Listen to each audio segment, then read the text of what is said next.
बंधु मानी आजिर एही कार्यक्रम को आपण मानकु स्वागत। आजिर एही कार्यक्रमटी मेष राशि व्यक्ति विशेष मानक पई बहुत गुरुत्वपूर्ण अटे, बहुत ही खास अटे। कारण आगामी 3 दिन रे आपणक जीवन रे एपरी घटना घटिबाकु जाउछि जहा आपण केबे कल्पना मध्य करि नथिबे, जहा धन सफलता एवं सम्मान आपणक द्वार को आनिबो। दयाकरी भिडियोटी को गंभीरतार सहित नियंतु। जदि आपण एथिरे थिबा परामर्श को पालन करती तेबे आपण आपणक जीवन रे एक सकारात्मक परिवर्तन अनुभव करिवे। विशेषकरी मई मासर 9 तारिख 10 तारिख एवं 11 तारिख जहाँकि शनिवार रविवार एवं सोमवार दिन पड़ुछि। आपणक जीवन रे अनेक चमत्कार परिवर्तन आसिबो। आपण सठिक भाव में जानी पारिबे जे आपण केउठारे आर्थिक सफलता एवं सम्मान पाइबे, केउ क्षेत्र रे आपण उन्नति करिवे एवं आपण केउ कार्य करिबा उचित। एही 3टी दिन को साधारण मने करंतु नाही, सेगुडी को हालुका भाव में नियंतु नाही। मु एही शुभ दिन गुडिक विषय विभिन्न राशि पाई निर्दिष्ट अंतर्दृष्टि संग्रह करिछि, तेनु दया करी भिडियोटी को अत्यंत गंभीरतार सहित देखंतु। एही 3 दिन मई 9 तारिख 10 तारिख एवं 11 तारिख आपणक पई भाग्यर द्वार खोलिदेब। आपणको 3टी निर्दिष्ट क्षेत्र रे सतर्क रहिबाकू पड़िबो एवं आपणकर दीर्घ दिनर 2टी इच्छा पूर्ण हेबाकू जाउछि। प्रथमे आसंतु आपणको प्रभावित करुथबा वर्तमानर ग्रह गोचर को देखिबा। सूर्य एवं बुध आपणकर प्रथम भाव में गोचर करुछंती, शुक्र द्वितीय भाव में गोचर करुछंती, गुरु तृतीय भाव में, केतु पंचम भाव में, राहु एकादश भाव में, शनि एवं मंगल आपणकर द्वादश भाव में एकत्र गोचर करुछंती। किंतु मई 11 तारिख को मंगल मेष राशि रे प्रवेश करिवे, मई 14 तारिख को शुक्र मिथुन राशि रे प्रवेश करिवे एवं मई 15 तारिख को सूर्य एवं बुध वृष राशि रे प्रवेश करिवे। तो यह समग्र मई मास मध्य बुध एवं सूर्य एकत्र रहिबे, जहाँकि शुभ बुधादित्य योग गठन करुछि, जार लाभ आपण पाइबाकू निश्चित। किछि निर्दिष्ट दिन अछि जेपरिक जहाँ विशेष भाव में आपणक पई अनुकूल। जदि आपण एही दिन गुड़िकरे गुरुत्वपूर्ण कार्य करती, संकल्प नियंती, नूतन पदक्षेप ग्रहण करती किंबा निवेश करती तेबे आपण सफलता पाइबा निश्चित।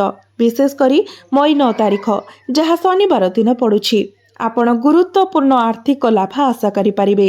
एही दिन भाग्य आपणकर सपक्षरे रहिबो, धन संग्रह पाई नूतन रास्ता खोली जिवो। आपण आर्थिक विषय गुड़िकरे शुभ खबर पाई पारंती किंबा बकेया पाउणा आदाय करिबार प्रबल संभावना अछि। आपण आय पाई नूतन सुजोग पाइबे, व्यवसाय रे लाभ पाइबे एवं आपणकर वृत्तिगत जीवन रे नूतन संभावना पाइबे। आपणकर काम को प्रशंसा करा जिवो, आपणकर आत्मसम्मान वृद्धि हेबो एवं आपणको खुशी खबर मिलिबार संभावना अछि। मने रखंतु एही दिन आर्थिक लाभ पाई ग्रह गोचर असाधारण भाव में शक्तिशाली एवं भाग्य आपणकर सपक्षरे दृढ़ भाव में अछि। तेणु शनिवार एही मासर 9 तारिख को हाथरू खसी जीवाको दियंतु नाही। यह आपणक पई एक असाधारण अनुकूल हेबार प्रतिश्रुति दिए। आपण सफलता एवं आपणक कार्यर सिद्धिर खबर पाइबे। पूर्वरु आपणक पई असंभव मने हेउथिबा काम एबे संभव हेबो। आपण करिथिबा प्रत्येक प्रकल्पर सफल समाप्ति देखिबे एवं प्रमुख माइल खुंट हासिल करिवे। सफलता आपणक पाखकु सहजरे आसीबो एवं जो माने पूर्वरु दूर थिले से माने एबे निकटतर हेबे। आपणकर परिवार मध्यरे एक आनंददायक परिवेश सृष्टि हेबो। एही समय मध्यरे आपण आपणकर कठिन परिश्रमर फल पाइबे। मने रखंतु 11 मई पूर्वरु दिन गुड़िक आपणक पई सफलता एवं सम्मानर दिन हेबो। लोक माने आपणकर प्रशंसा करिवे, आपणक ठारू परामर्श लोडिबे एवं आपणकर साथ मध्य चाहिबे। आपणकर सामाजिक प्रतिष्ठा एवं ख्याति वृद्धि पाइब। आपण कोनोसी प्रतियोगितामूलक प्रयास रे मध्य विजय हासिल करिवे। आपणको नूतन दायित्व मिलिबो एवं गुरुत्वपूर्ण वृत्तिगत सफलतार साक्षी हेबे। आर्थिक स्थिरता आसीबो, आर्थिक लाभर संभावना अधिक। एही दिन गुड़िक प्रकृत रे आपणक पई विजय एवं उत्सवर दिन हेबो। ग्रह प्रभाव अत्यंत अनुकूल। मंगल जे कि आपणक राशिर अधिपति आपणको अपार साहस एवं शक्ति प्रदान करिवे। ଏହି 3 ଦିନ ମଧ୍ୟରେ ସବୁଠାରୁ କଷ୍ଟକର କାର୍ଯ୍ୟକୁ ମଧ୍ୟ ସହଜ ମନେ କରିବେ। ସୂର୍ଯ୍ୟ ଆପଣଙ୍କୁ ସମ୍ମାନ ଏବଂ ଏକ ସ୍ୱତନ୍ତ୍ର ପରିଚୟ ପ୍ରଦାନ କରିବେ। ଜନସାଧାରଣଙ୍କ ମଧ୍ୟରେ ଆପଣଙ୍କର ପ୍ରତିଷ୍ଠାକୁ ଉଚ୍ଚ କରିବେ। ଦିବ୍ୟ ଗୁରୁ ବୃହସ୍ପତି ଆପଣଙ୍କର ଆର୍ଥିକ ଲାଭ ଏବଂ ସୌଭାଗ୍ୟ ପାଇଁ ସୁଯୋଗ ଦେବେ। ହଠାତ୍ ଆର୍ଥିକ ଲାଭର ସମ୍ଭାବନା ରହିଛି। ଶୁକ୍ର ଆପଣଙ୍କର ପ୍ରେମ ସମ୍ପର୍କ ଏବଂ ବ୍ୟକ୍ତିଗତ ବନ୍ଧନକୁ ମଜବୁତ କରିବେ। ଏକ ସୁସଙ୍ଗତ ଏବଂ ଆନନ୍ଦମୟ ଘରୋଇ ପରିବେଶ ସୁନିଶ୍ଚିତ କରିବେ। ଏହା ବ୍ୟତୀତ ଚନ୍ଦ୍ର ଆପଣଙ୍କୁ ମାନସିକ ଶାନ୍ତି ଆଣିଦେବେ ଏବଂ ଆପଣଙ୍କୁ ସକାରାତ୍ମକ ଶକ୍ତିରେ ପରିପୂର୍ଣ୍ଣ କରିବେ। ଏହି 2 ଦିନରେ ଆପଣ ନିର୍ଦ୍ଦିଷ୍ଟ ବିଷୟରେ ସ୍ପଷ୍ଟତା ପାଇବେ। ଆପଣଙ୍କୁ କିଛି ସତ୍ୟ ପ୍ରକାଶିତ ହେବ, ଯାହାଦ୍ୱାରା ଆପଣ ସ୍ପଷ୍ଟ ଭାବରେ ପାର୍ଥକ୍ୟ କରିପାରିବେ। ଯେଉଁମାନେ ପ୍ରକୃତରେ ସମର୍ଥକ ଏବଂ ଯେଉଁମାନେ କେବଳ ଆପଣଙ୍କର ସହଯୋଗୀ ବୋଲି ଛଳନା କରୁଛନ୍ତି। ଆପଣ କଠିନ ସମୟରେ ପ୍ରକୃତରେ କିଏ ଆପଣଙ୍କ ସହିତ ଠିଆ ହୋଇଛି, କେବଳ ସମୃଦ୍ଧିରେ ନୁହେଁ ବରଂ ପ୍ରତିକୂଳ ସମୟରେ କିଏ ସାଥୀ, ଆପଣ ସେମାନଙ୍କୁ ମଧ୍ୟ ଜାଣିପାରିବେ। ଯେଉଁମାନେ ଆପଣଙ୍କୁ ପ୍ରତାରଣା କରିଛନ୍ତି, ଯେଉଁମାନେ ଆପଣଙ୍କ ମୁହଁରେ ବନ୍ଧୁତାପୂର୍ଣ୍ଣ ବ୍ୟବହାର କରିବା ସମୟରେ ଆପଣଙ୍କ ପଛ ପାଖରେ ଖରାପ କଥା କହିଛନ୍ତି, ଏହି 3 ଦିନ ମଧ୍ୟରେ ସେମାନଙ୍କୁ ଚିହ୍ନିବାର ସମୟ ଆସିଯିବ। କିଏ ଆପଣଙ୍କର ବନ୍ଧୁ ଏବଂ କିଏ ଆପଣଙ୍କର ଶତ୍ରୁ ପ୍ରଚୁର ପରିମାଣରେ ସ୍ପଷ୍ଟ ହୋଇଯିବ। ଏହି ଜ୍ଞାନ ସହିତ ସଜ୍ଜିତ ହୋଇ ଆପଣ ଆଗକୁ ବଢ଼ିବାର ସଠିକ୍ ପଥ ନିର୍ଣ୍ଣୟ କରିପାରିବେ। କେଉଁ ଦିଗ ଅଧିକ ଲାଭ ଆଡ଼କୁ ନେଇଯାଉଛି ଏବଂ କେଉଁ ଦିଗ କ୍ଷତି ଆଡ଼କୁ। କେଉଁ ପଥ ସାମାଜିକ ସ୍ୱୀକୃତି ଏବଂ ଆପଣଙ୍କର ଚୂଡ଼ାନ୍ତ ଲକ୍ଷ୍ୟ ପୂରଣ ପାଇଁ ନେତୃତ୍ୱ ନେବ। ନିଶ୍ଚିତ କରନ୍ତୁ ଯେ ଆପଣ ସମୟ ଏବଂ ସଠିକତାର ସହିତ ଆପଣଙ୍କର କାର୍ଯ୍ୟ ସମାପ୍ତ କରୁଛନ୍ତି। ବିଶେଷ କରି ଶନିବାର ପ୍ରତି ବିଶେଷ ଧ୍ୟାନ ଦିଅନ୍ତୁ। ମନେ ରଖନ୍ତୁ ଯେ ଶନିବାର ଗୁରୁତ୍ୱପୂର୍ଣ୍ଣ ଲାଭ ଏବଂ ଆପଣଙ୍କ ପ୍ରୟାସର ସଫଳ ସମାପ୍ତିର ପ୍ରତିଶ୍ରୁତି ଦିଏ। ଏହି ଦିନ ଆର୍ଥିକ ଲାଭ ପାଇଁ ପ୍ରଚୁର ସମ୍ଭାବନା ରହିଛି। ଆପଣ ଟଙ୍କା ପାଇବା, ବକେୟା ପାଉଣା ଆଦାୟ କରିବା ଏବଂ ଧନ ସଂଗ୍ରହ ପାଇଁ ନୂତନ ସୁଯୋଗର ସମ୍ମୁଖୀନ ହେବେ। ଆପଣ ଆର୍ଥିକ ଲାଭ ଏବଂ ବ୍ୟବସାୟିକ ଲାଭ ଅନୁଭବ କରିବାର ସମ୍ଭାବନା ଅଛି। ତଥାପି ମନେ ରଖନ୍ତୁ ଯେ ଏହି ସମୟ ମଧ୍ୟରେ ଖର୍ଚ୍ଚ ବୃଦ୍ଧି ହେବାର ସମ୍ଭାବନା ରହୁଛି। ଅନାବଶ୍ୟକ କିମ୍ବା ଅପବ୍ୟୟ ଖର୍ଚ୍ଚକୁ ଦୂରାନ୍ତୁ ଏବଂ ସନ୍ଦେହଜନକ କିମ୍ବା ଅନୁପଯୁକ୍ତ ମାଧ୍ୟମରେ ଟଙ୍କା ରୋଜଗାର କରିବାରୁ ଦୂରେଇ ରୁହନ୍ତୁ। ଟଙ୍କା ସଞ୍ଚୟ କରିବା ଏବଂ ଆପଣଙ୍କର ସଂରକ୍ଷଣ ନିର୍ମାଣ କରିବା ଉପରେ ଧ୍ୟାନ ଦିଅନ୍ତୁ। ଆପଣ ସାଧାରଣତଃ ସମସ୍ତଙ୍କ ସହିତ ଭଲ ବ୍ୟବହାର କରନ୍ତି ଏବଂ ସେମାନେ ମଧ୍ୟ ଆପଣଙ୍କ ସହିତ ଭଲ ବ୍ୟବହାର କରନ୍ତି। ତଥାପି ସତର୍କ ରୁହନ୍ତୁ।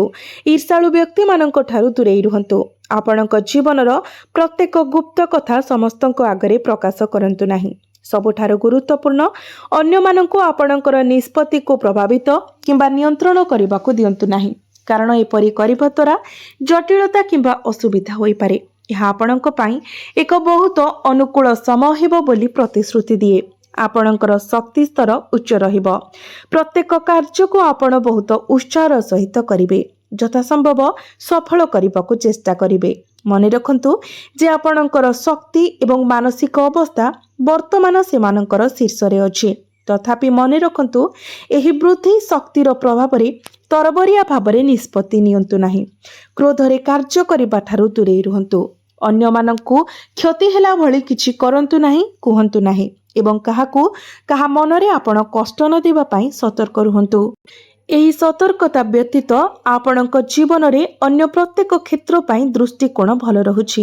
ବିଶେଷ କରି ଶନିବାର ଆର୍ଥିକ ଲାଭ ପାଇଁ ପ୍ରବଳ ସମ୍ଭାବନା ରହୁଛି, ଯେଉଁଥିରେ ଆର୍ଥିକ ଉନ୍ନତି, ନୂତନ ଆୟ ସୁଯୋଗ, ବ୍ୟବସାୟିକ ଲାଭ ଏବଂ ଆପଣଙ୍କର କାର୍ଯ୍ୟକ୍ଷେତ୍ରରେ ନୂତନ ସମ୍ଭାବନା ଅନ୍ତର୍ଭୁକ୍ତ।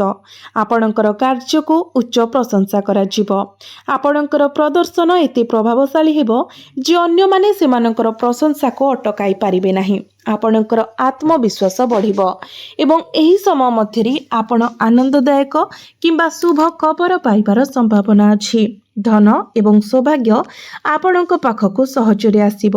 ଏହି ଦିନକୁ ମହାନ ସଫଳତା ଏବଂ ସ୍ମରଣୀୟ ଦିନ କରିବ। ପୂର୍ବରୁ ଅସମ୍ଭବ ମନେ ହେଉଥିବା କାର୍ଯ୍ୟଗୁଡ଼ିକ ଏବେ ହାସଲ ହୋଇପାରିବ ଏବଂ ଆପଣ ଆପଣଙ୍କର ସ୍ଥଗିତ କାର୍ଯ୍ୟକୁ ସହଜରେ ସମାପ୍ତ କରିପାରିବେ। ଏହାଦ୍ୱାରା ଆପଣଙ୍କର ପ୍ରମୁଖ ଲକ୍ଷ୍ୟ ଏବଂ ଆପଣଙ୍କର ବଡ଼ ଇଚ୍ଛା ମଧ୍ୟ ପୂରଣ କରିପାରିବେ। ଯଦି ଆପଣ ଦୀର୍ଘ ସମୟ ଧରି ଏକ ନିର୍ଦ୍ଦିଷ୍ଟ କାର୍ଯ୍ୟରେ କାମ କରୁଛନ୍ତି, ତେବେ ଆଗାମୀ 3 ଦିନ ମଧ୍ୟରେ ଆପଣ ସଫଳତା ପାଇବେ। ଆପଣଙ୍କର କ୍ୟାରିୟରରେ ସଫଳତା ହାସଲ କରିବେ ଏବଂ ଏକ ଉଚ୍ଚ ପଦବୀ ମଧ୍ୟ ହାସଲ କରିପାରିବେ। ଏହି ସମୟ ମଧ୍ୟରେ ଆପଣଙ୍କର ବ୍ୟକ୍ତିଗତ ସମ୍ପର୍କ, ବିଶେଷ କରି ବୈବାହିକ ଜୀବନ ଏବଂ ପ୍ରେମ ଜୀବନ ଉତ୍କୃଷ୍ଟ ରହିବ। ଆପଣ ପ୍ରଶଂସାର ପାତ୍ର ହେବେ। ସମାଜରେ ଆପଣଙ୍କର ପ୍ରତିଷ୍ଠା ବୃଦ୍ଧି ପାଇବ। ଲୋକମାନେ ଆପଣଙ୍କର ସକାରାତ୍ମକ ଗୁଣ ଏବଂ କାର୍ଯ୍ୟ ପାଇଁ ଆପଣଙ୍କୁ ପ୍ରଶଂସା କରିବେ। ପ୍ରତିଯୋଗିତାମୂଳକ ପ୍ରୟାସରେ ସଫଳତା ଏବଂ ବିଜୟ ହାସଲ କରିବେ। ଆପଣଙ୍କୁ ନୂତନ ଦାୟିତ୍ୱ ପ୍ରଦାନ କରାଯିବ ଏବଂ ଏହି ଦାୟିତ୍ୱଗୁଡ଼ିକ ପୂରଣ କରିବା ଆପଣଙ୍କ ପାଇଁ ଲାଭଦାୟକ ସାବ୍ୟସ୍ତ ହେବ। ଆର୍ଥିକ ଦୃଷ୍ଟିରୁ ଆପଣ ସ୍ଥିରତା ଏବଂ ଲାଭ ଅନୁଭବ କରିବେ। ଏହି ସମ୍ପୂର୍ଣ୍ଣ ସମୟ ବିଜୟ ଏବଂ ସମ୍ମାନର ସମୟ ହେବ ବୋଲି ମାନାଯାଉଛି। ବିଶେଷ କରି ସୋମବାରରେ ଶନିବାର ଦିନ ହନୁମାନ ମନ୍ଦିର ପରିଦର୍ଶନ କରନ୍ତୁ ଏବଂ ହନୁମାନ ଚାଳିଶା କିମ୍ବା ବଜରଙ୍ଗ ବାଣ ପାଠ କରନ୍ତୁ। ରବିବାର ଦିନ ନିଶ୍ଚିତ କରନ୍ତୁ ଯେ ଆପଣ ସକାଳୁ ଉଠି ଉଦିତ ସୂର୍ଯ୍ୟଙ୍କୁ ତମ୍ବା ପାତ୍ରରେ ଜଳାର୍ଘ୍ୟ ଅର୍ପଣ କରିବେ। ସୋମବାର ମଧ୍ୟ ଆପଣଙ୍କ ପାଇଁ ଅତ୍ୟନ୍ତ ଶୁଭ ଦିନ ହେବ। ଏହି ଦିନ ଆପଣ ଶିବ ମନ୍ଦିରକୁ ଯାଆନ୍ତୁ ଏବଂ ଭଗବାନ ଶିବଙ୍କୁ ଜଳ ସହିତ 7ଟି ବେଲପତ୍ର ଅର୍ପଣ କରନ୍ତୁ, ଯାହାଫଳରେ ଭାଗ୍ୟ ଆପଣଙ୍କର ଯଥେଷ୍ଟ ଉନ୍ନତି ହେବ ଏବଂ ଯେକୌଣସି ବିପଦ କିମ୍ବା ବାଧା ଦୂର ହେବ। ଆପଣଙ୍କୁ ଆପଣଙ୍କର ବ୍ୟକ୍ତିତ୍ୱର 5ଟି ନିର୍ଦ୍ଦିଷ୍ଟ ଦିଗକୁ ପରିବର୍ତ୍ତନ କରିବାକୁ ପଡ଼ିବ। ଯଦି ଆପଣ ମେଷ ରାଶିର ବ୍ୟକ୍ତି ଅଟନ୍ତି, ତେବେ ଏହି ପରିବର୍ତ୍ତନ ଗୁଡ଼ିକ ଆପଣଙ୍କ ଜୀବନରେ ଅପାର ସୁଖ ଏବଂ ସମୃଦ୍ଧି ଆଣିବ ଏବଂ ଆପଣଙ୍କର ସମସ୍ୟାଗୁଡ଼ିକୁ ଯଥେଷ୍ଟ ହ୍ରାସ କରିବ। ବନ୍ଧୁମାନେ, ପ୍ରାୟତଃ ଆପଣ ତରବରିଆ ଭାବରେ ଶୀଘ୍ର ନିଷ୍ପତ୍ତି ନେଇଯାଆନ୍ତି। ଏହି ଆବେଗକୁ ରୋକିବାକୁ ଚେଷ୍ଟା କରନ୍ତୁ ଏବଂ ନିଶ୍ଚିତ କରନ୍ତୁ ଯେ ଆପଣ ନେଉଥିବା ଯେକୌଣସି ନିଷ୍ପତ୍ତି ଭଲ ଭାବରେ ଏବଂ ସୁଚିନ୍ତିତ ଭାବରେ ନିଆଯାଇଛି। ଆପଣଙ୍କର କ୍ରୋଧକୁ ନିୟନ୍ତ୍ରଣ କରନ୍ତୁ ଏବଂ ଆପଣଙ୍କର ଶାନ୍ତତା ବଜାୟ ରଖନ୍ତୁ। ଅନ୍ୟମାନଙ୍କ ଉପରେ ଅତ୍ୟଧିକ ବିଶ୍ୱାସ କରନ୍ତୁ ନାହିଁ, ବରଂ ଆପଣ କାହା ଉପରେ ବିଶ୍ୱାସ କରୁଛନ୍ତି ସେ ବିଷୟରେ ସଚେତନ ରୁହନ୍ତୁ। ଯଦିଓ ଆପଣଙ୍କୁ ସମସ୍ତ ସହିତ ବନ୍ଧୁତ୍ୱପୂର୍ଣ୍ଣ ଏବଂ ମିଳାପି ରହିବା ଉଚିତ, କିନ୍ତୁ ଧନ ସଞ୍ଚୟ କରିବା ଉପରେ ଧ୍ୟାନ ଦିଅନ୍ତୁ ଏବଂ ଭବିଷ୍ୟତ ପାଇଁ ସଞ୍ଚୟ କରିବାକୁ ସଚେତନ ପ୍ରୟାସ କରନ୍ତୁ। ଏକ ସକାରାତ୍ମକ ଏବଂ ଆଶାବାଦୀ ମାନସିକତା ବଜାୟ ରଖନ୍ତୁ। ଭାଗ୍ୟ ଆପଣଙ୍କ ପାଇଁ ଅନୁକୂଳ ରହିବ। ଯଦିଓ ସଫଳତା ବେଳେ ବେଳେ ବିଳମ୍ବ ମନେ ହୁଏ, କାରଣ ଈଶ୍ୱର ତାଙ୍କର ନିଜ ସମୟରେ କାର୍ଯ୍ୟ କରନ୍ତି, ଶେଷରେ ସବୁକିଛି ସଠିକ୍ ମୁହୂର୍ତ୍ତରେ ସ୍ଥାନ ପାଇଥାଏ। ମଇ 9 ତାରିଖ, 10 ତାରିଖ ଏବଂ 11 ତାରିଖ ଆପଣଙ୍କର ଜୀବନରେ ଏକ ସୁବର୍ଣ୍ଣ ସମୟ ହେବ। ଏହି 3 ଦିନ ମଧ୍ୟରେ ଆପଣଙ୍କର ଭାଗ୍ୟ ଅସାଧାରଣ ଭାବରେ ଅନୁକୂଳ ରହିବ। ତେଣୁ ଆପଣଙ୍କ ଇଚ୍ଛା ପୂରଣ କରିବା ପାଇଁ ସେହି ଅନୁସାରେ ଆପଣଙ୍କର କାର୍ଯ୍ୟକଳାପ ଯୋଜନା କରନ୍ତୁ। ଆପଣଙ୍କୁ ନିଶ୍ଚିତ ଭାବରେ ସଫଳତା ମିଳିବ। ତେବେ ବନ୍ଧୁମାନେ, ଆପଣଙ୍କର ଜୀବନ ମଙ୍ଗଳମୟ ହେଉ, ଏହା ହିଁ ଈଶ୍ୱରଙ୍କ ନିକଟରେ ମୋର ପ୍ରାର୍ଥନା। ଧନ୍ୟବାଦ।